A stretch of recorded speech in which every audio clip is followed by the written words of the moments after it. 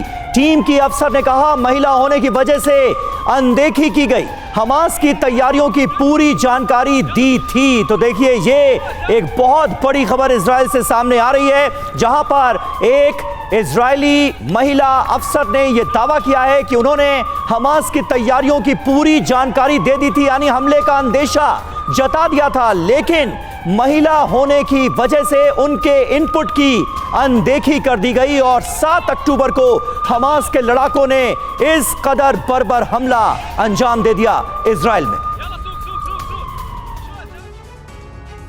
और आइए देखते हैं कि कैसे इजरायली महिला सर्विलांस टीम ने जानकारी दी और कैसे उससे बड़े अधिकारियों ने नजरअंदाज कर दिया। नजरअंदाज लगातार किया जाता रहा। महिला ऑफिसर की बातों को कुल मिलाकर हल्के में लिया, भेदभाव ने कराया नरसंहार, इसीलिए यह बात कही जा रही है। शीर्ष अफसरों ने महिला अफसर को अनसुना कर दिया।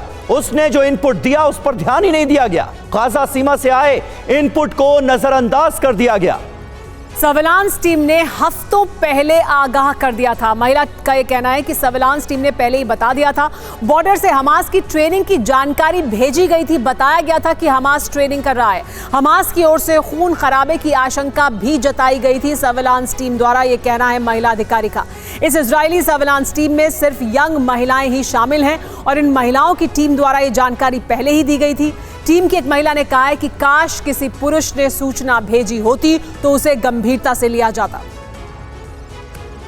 तो देखिए, इजरायली डिफेंस फोर्सेस में किस तरह का भेदभाव हो रहा है, यह भी इस महिला के बयान से पता चलता है। आइए देखते हैं कि इजरायली महिला सर्विलांस टीम ने गाजा बॉर्डर पर देखा क्या था, जिसकी जानकारी उन्होंने अपने सीनियर अधिकारियों को दी थी।